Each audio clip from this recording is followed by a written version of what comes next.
韓国ソウル地下鉄ハプチョン駅。着いた。いやー、めちゃくちゃ蒸し暑い。さて今日行くところはこっち。今日のお店は撮影で絶対行ったろと思ってたよく行ってるお店。そんなハプチョンの街をこちわさびが今日も行く。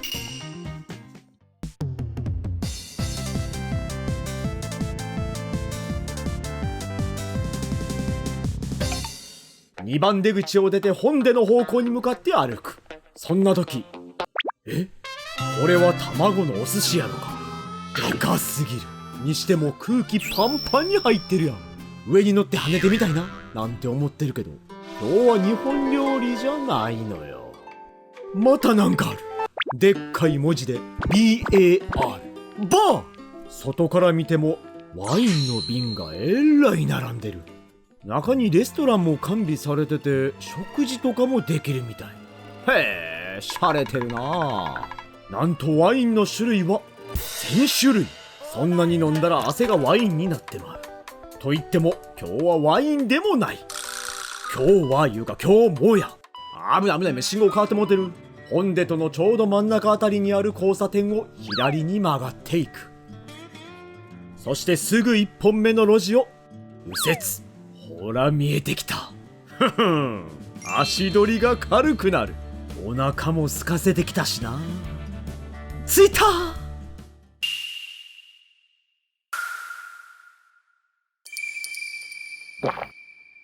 早くもう腰。イルブのネクタイセクのマチョマッソ。今日のお店はソギョドンジンヒャン。店頭にはブルーリボンや有名人の写真がえらいたくさん掲げられてる。いや、これもすごい写真。中華料理は火が命や言うけど、これはちょっとした SF。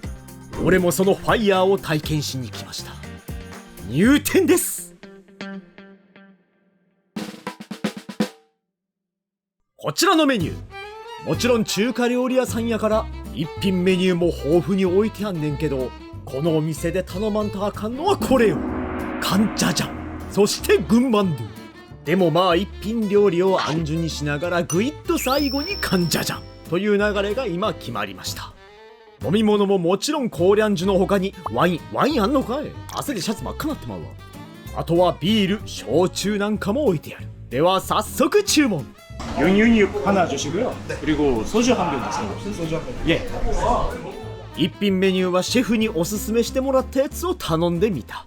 すぐ隣にジンジンというお店があって、両店舗とも同じシェフがされてるお店なんよ。コンセプトが違ったりするけど、このジンヒャンはカジュアルな感じのメニュー構成。そのジンジンはミシュランガイドにも選定されてるお店でもある。そういやシェフはフッペ料理さんにも出演してへんかったっけ。店内はそこまで広くないけど、とても落ち着いた感じ。でも俺は落ち着いてられへん。来た。そう、このお店ハンナさんしか置いてないんよ。ぐるぐる。俺は以前アイゼンつけて冬のハンナさんを登頂してきたでローリング。ここソギョドンにも雪解け水が現れた。一般の焼酎よりも少し度数が高めのハンナさん。俺の度数も上げていく。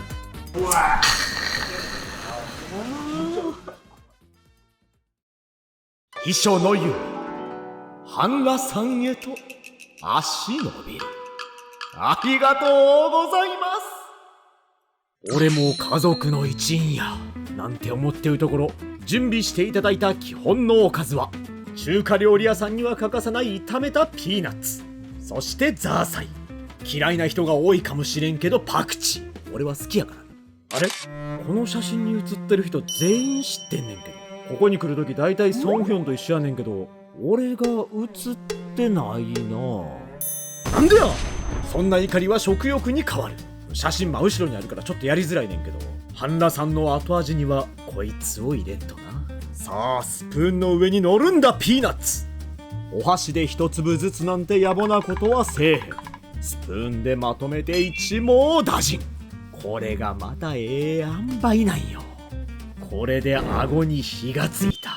中華料理だけにピーナッツを入れたら次はこいつ。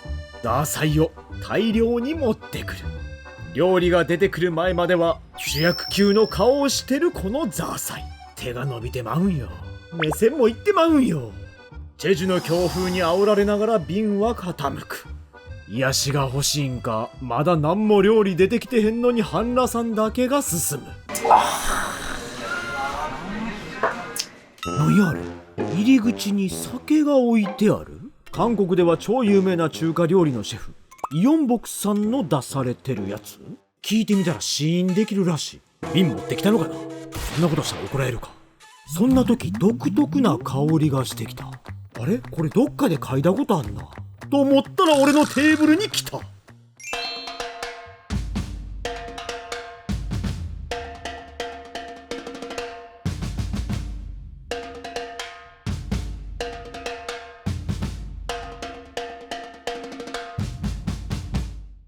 店員さんに真ん中からざっくり言ってくれと言われたんよ。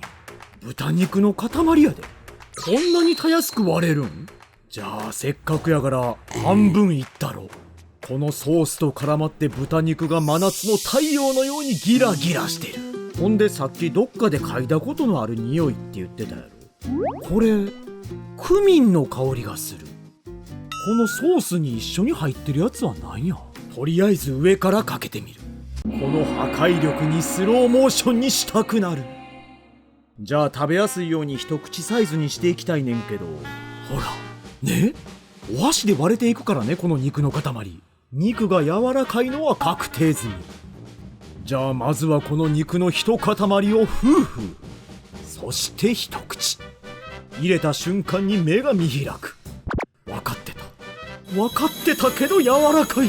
肉々しい食感はあんのに溶けてまう。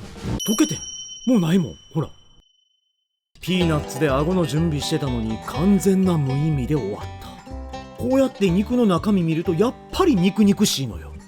これは面白い食感。次はこのスプーンの出番。ソースの中に入ってるこの具なんやろ。気になったから聞いてみた。なんとこれザーサイを炒めたやつらしい。ほえー、もう正直ほえーとしか出えへんわ。そんな炒めたザーサイをたっぷり乗せてパクリ。肉だけで食べた時とは違うまた面白い食感。まず肉がガシってくるやろ。ほんですぐさまザーサイのコリコリさがくるやろって思ったらもう肉溶けてんねん。ちょっとチェジュの海の音聞きに行くわ。料理名ユグやで。あ、悪魔の数字や。そんな肉の悪魔に取りつかれる。確か中国では666って違う意味よね。いや、肉やから。ほんでこの炒めたザーサイっていうのも面白いな。この料理のめちゃめちゃええアクセントになってる。だってこれが一番慣れてるザーサイやんか。一応食べてみるけど、そんな険しい顔してザーサイ食べてるやつおらんで。お皿に残ったお肉もそのまま平らげる。お口直しにパクチー。一瞬で口の中がパクチー色に染まる。もちろん一品料理やから一人で食べるというよりかは何人かでシェアした方がいい。俺はここの店の一品料理何度か食べてきてるけど、全てうまいからかなりおすすめ。なんだかんだであと一切れか。あと一切れやと思ったら一緒に行かなあかんような気がしてきた。ちょっと待っててくれるか。ハンナさんに向かって歩き出す。お肉も再びお出かけ準備。ちょっと肉の分厚さに心動かされて忘れかけてるけど、これがメインではないからね。パクリ。そして残った半分にも最後のプレゼント。炒めたザーサイを乗せたら同時に皿は浮く。メイン料理の前に少しだけと思ってたのが大間違い。立ち上る炎のように理性は空高く舞っている。中華鍋の中で振り回されてる気分やった。落ち着け俺。じゃあここから今日のメイン料理でも頼んでいくか。간짜장 하나랑요. 네. 군만두 하나 주세요. 군만두랑 가지가지랑 예. 이렇게 하겠습니다. 네. 丁重に返す。メイン料理も無事に注文。こうやって時間与えられると困ってまうねんな。だから残ったザーサイにパクチーを入れた。だってこれも残したらもったいないやん。やっぱぱりこういう料理はシャキッと強めの半裸さんがよう合う。一人でうまさを表現してたら、まずはこいつがやってきた。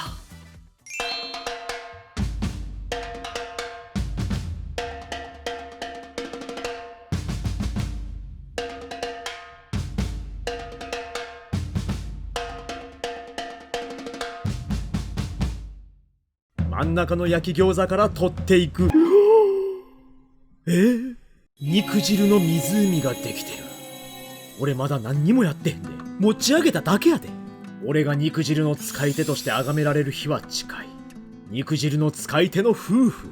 そして一口。もちろんこれ中身が熱いっていうのもあんねんけど、それよりも分厚いのよ。ほら、肉結構な量入ってるでしょ。もうパンパン。次は出していただいたこのタレにもつけてパクリ。そりゃあれだけ肉入ってたら肉汁も口の中でパンパン。パンパンうるさい中、今日のメイン料理、向こうからパンパンやってきた。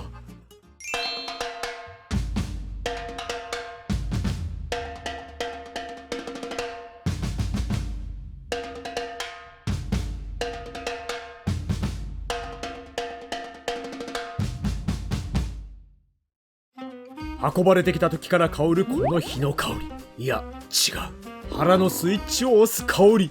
それを麺の上からぶっかける。店員さんから調整して入れてくださいって言われた。そういうこと言われたら俺一応守るね。まああれもあるしな。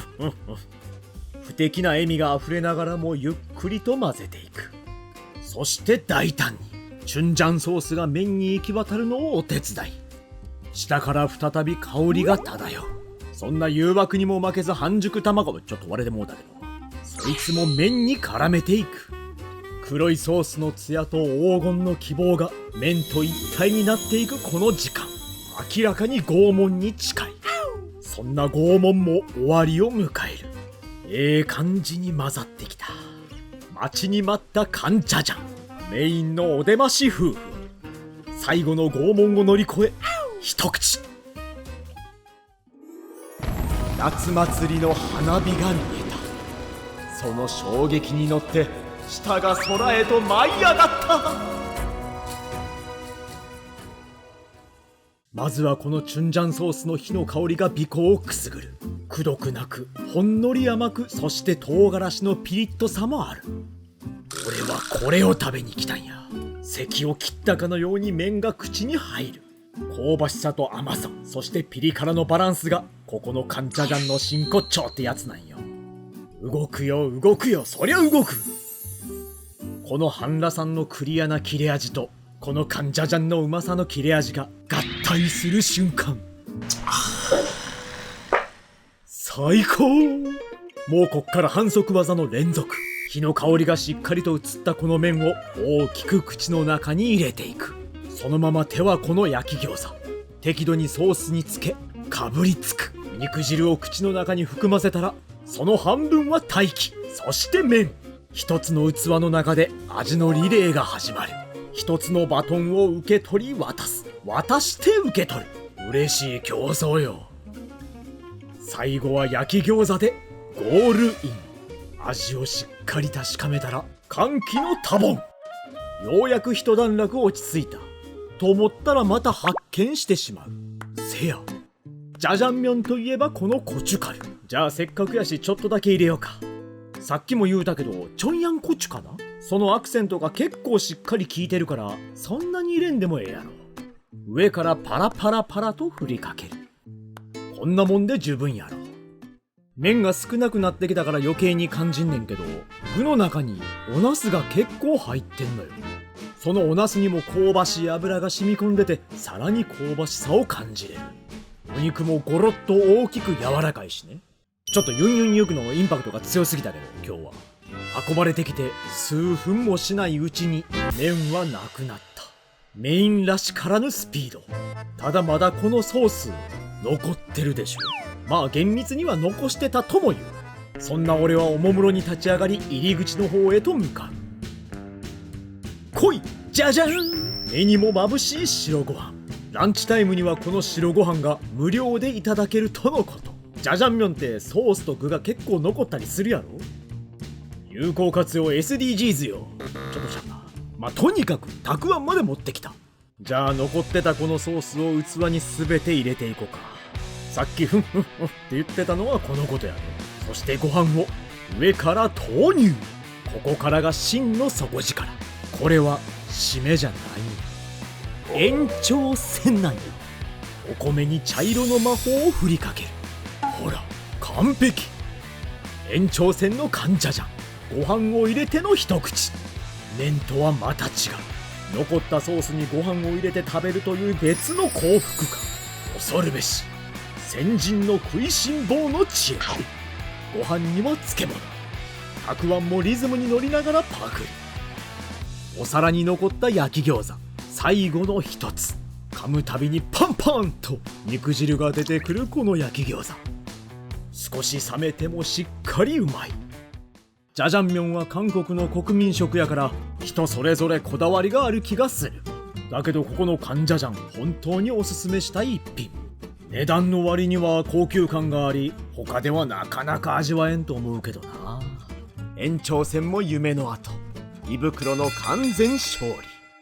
あらそろそろこいつも最後の一杯くらいになってきた。やっぱり中華料理やからちょっと喉に引っかかるぐらいの強めの辛辣さ。グッドマッチングだから最後の一滴まで。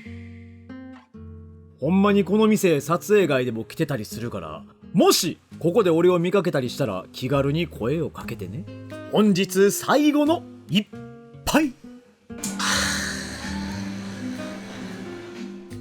結局料理が来てから手をつけてなかったピーナッツもパクリ。なんやこれ。おお幼稚園児な。